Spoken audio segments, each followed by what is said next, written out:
Hello po mga kababayan, good morning po sa inyo. Ay ano po kabayan po kasi na, yung mga anak ko po ay nasa school na po. Kaya habang nasa school po sila, since wala pa akong pasok po sa trabaho ko po na yung extra lang po kasi yun ay baka mamaya pa yung po tatawag sa akin ay yung maglaba ba or ano. Kasi minsan yung laba ko kasi tanghali na po yun. Kaya ano po kababayan, mag ano muna ako ng kahoy po para po sa gamitin namin na magluluto po habang nasa school po sila. At yung ano po ay nag-init po ako ng tubig para po sa doon sa loob po ng bahay po namin. Lagyan ko po ng mainit kasi po parang tingin po ang dami po ng itlog sa ano po yung puting or ano po ba yan. Sobrang katin na po kasi kahit may sapin po kami sa pagtulog ay ang po grabe sobrang katin po talaga mga kabayan. Parang hindi ka po talaga patulugin po sa katin po talaga kasi ang dami po talaga ng puting. Kaya kailangan po araw-araw po lagyan ng mainit na tubig. Kahit po lagyan pa ng mainit na tubig, may John Rocks pa. Kung ano-ano nang nilalagay namin ay ano, hindi po talaga nawala po mga kababayan.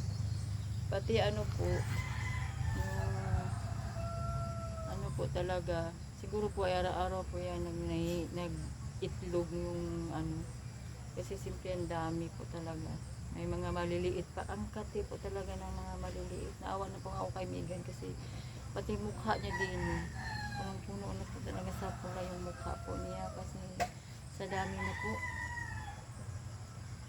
Kaya ano po, araw-araw po bago po ako magpunta po sa extra ko pong trabaho ay nilalagyan ko muna po ng mainit na tubig po yung bahay po. Yung doon po hinihigaan po namin sa loob, lahat po ng sa loob ng bahay. Para po ano mawawala po yung mga baby sa puting po kasi ang dami po talaga. Kaya ano po ay habang nag-antay po ako sa mainit po na tubig ay ano po ano muna ako ng kahoy po kaya ano po may magamit po kami magluluto. Ito po ang mga bayan.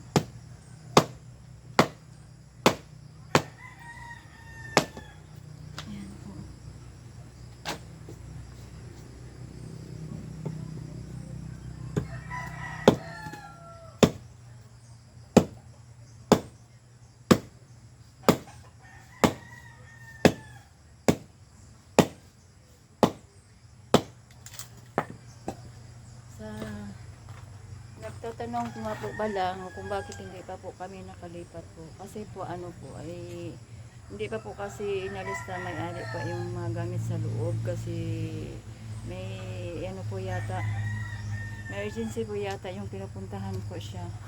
Kaya hindi pa po nila naalis yung mga gamit po sa loob ng bahay. At yung labas din po ano kailangan din po i-remove yung mga basura yung pinakita ko po sa inyo. Kasi hindi ko po alam baka gagamitin pa niya po yung iba doon. Kaya inaantay ko po siya para alam po niya kung ano pa gagamitin niya o hindi. Hindi po kasi baka maano tayo sa may-ari kung maitapon niya.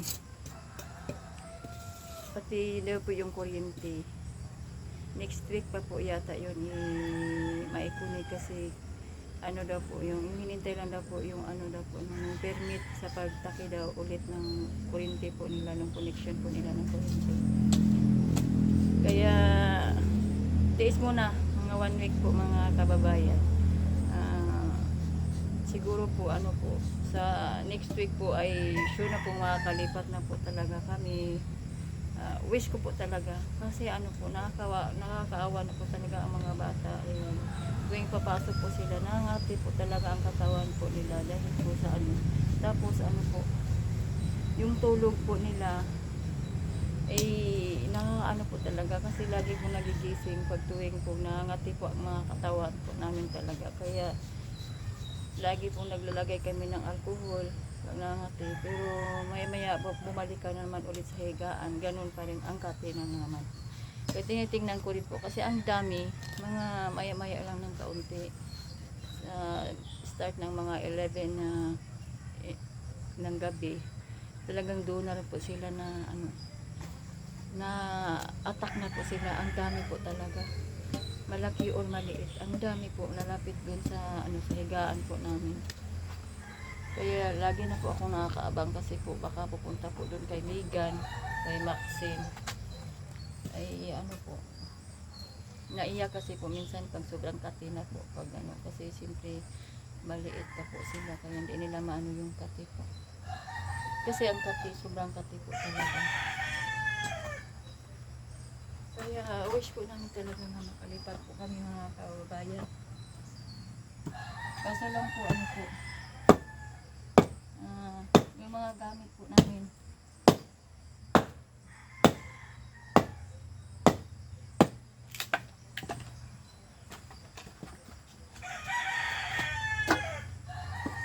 Yung gamit po namin talaga sa pagtulog po mga kababayan. Ewan ko po kung hindi saan ko po ko po kasi yung yung hinggaan lang po kasi namin tatlo lang po yun, maliliit. Yung po parang hindi po ipadala po sa amin kasi po marami daw po nakasiksik daw dun kasi kahit pa daw anong ilalagay daw namin dun or iiwasan lang daw po. Kaya hindi ko alam po kung makaunti lang po talaga ang madala namin pag maglipat po kami ng bahay. Pati wala naman po kaming mga gamit po. Kahit TV, wala po kaming TV dito po sa amin. Lang po. Yung cellphone lang po yung panggamit po namin sa pag-vlog po. Yan lang po ang po namin. Wala naman kaming po. Yan lang po ang po namin dito. Tapos tingnan ko lang po mga kababayan. Kayo po baka may sobra-sobra po kayo kahit mga damit po dyan o yung mga pinaglumaan nyo po, baka po meron po kayo mga kababayan. Po,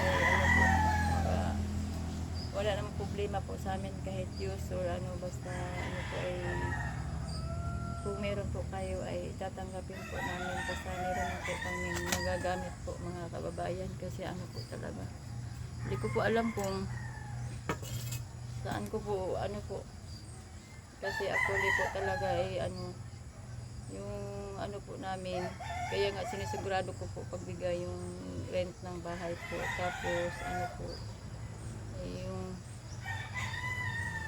nagkautang po kami ng po sa tindahan po na ko po talaga kasi akala po makalipat po kami agad kaya inaano ko na po yung namin kasi mahirap po kasi na alis tayo na may utang tayo sa tindahan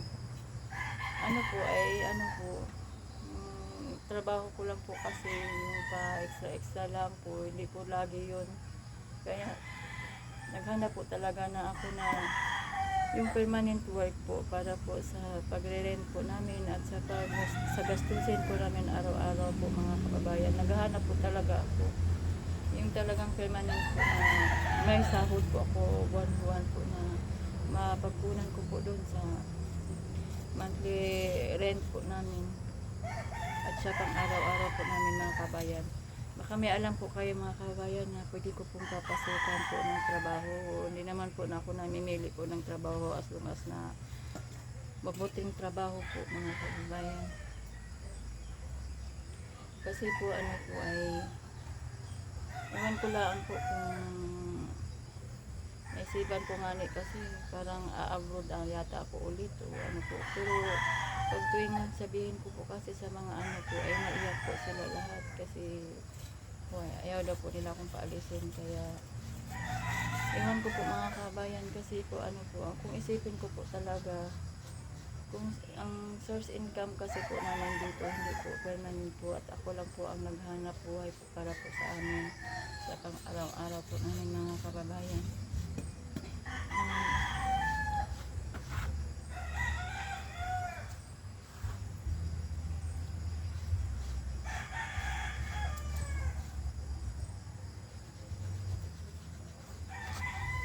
Kaya naghahanap po talaga ako sa bayan na yung permanent po na trabaho po. Pagtrabuhaan ko po araw-araw. Pag ano po ako ng kahoy po na pang araw-araw po namin kabayan kasi ano po.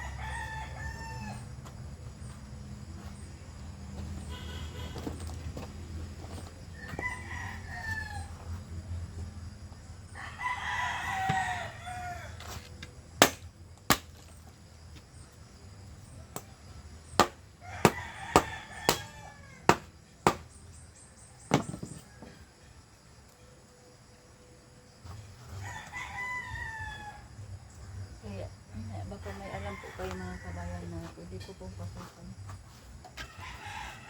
Ang trabaho po mga kababayan. Kasi naghahanap po talaga ako para po sa aking mga anak po ang kababayan at yung para sa pang araw-araw po namin.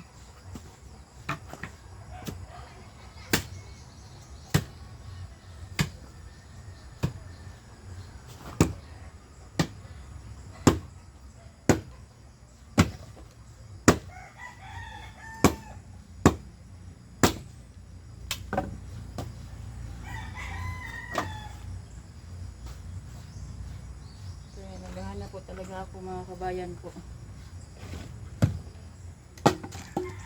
Para po lang yung ano po ng aking mga anak po, pangbaon po araw-araw. At ang bigas po namin. Kasi po talaga, hirap po talaga mga kabayan, lalo po ngayon. Ay ano po.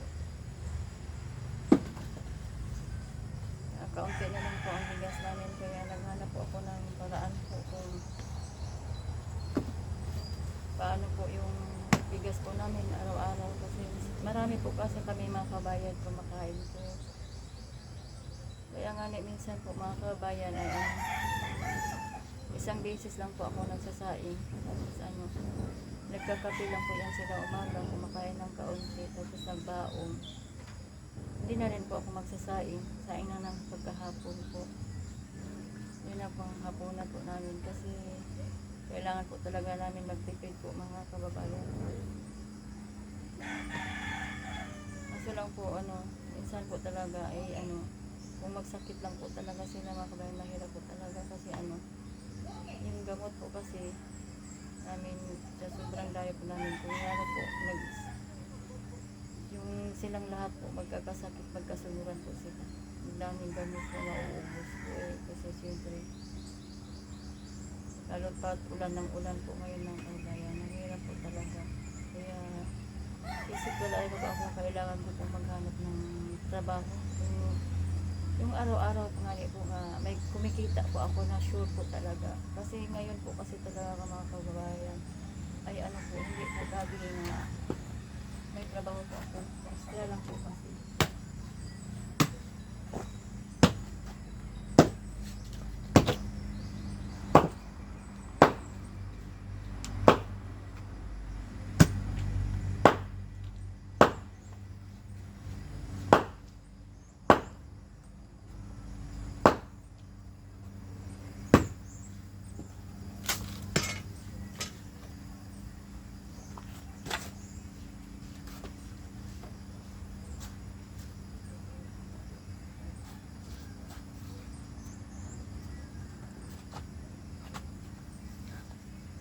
Nilalaban ko po nga yung mga maaga, yung mga towel po nga, yung pang yung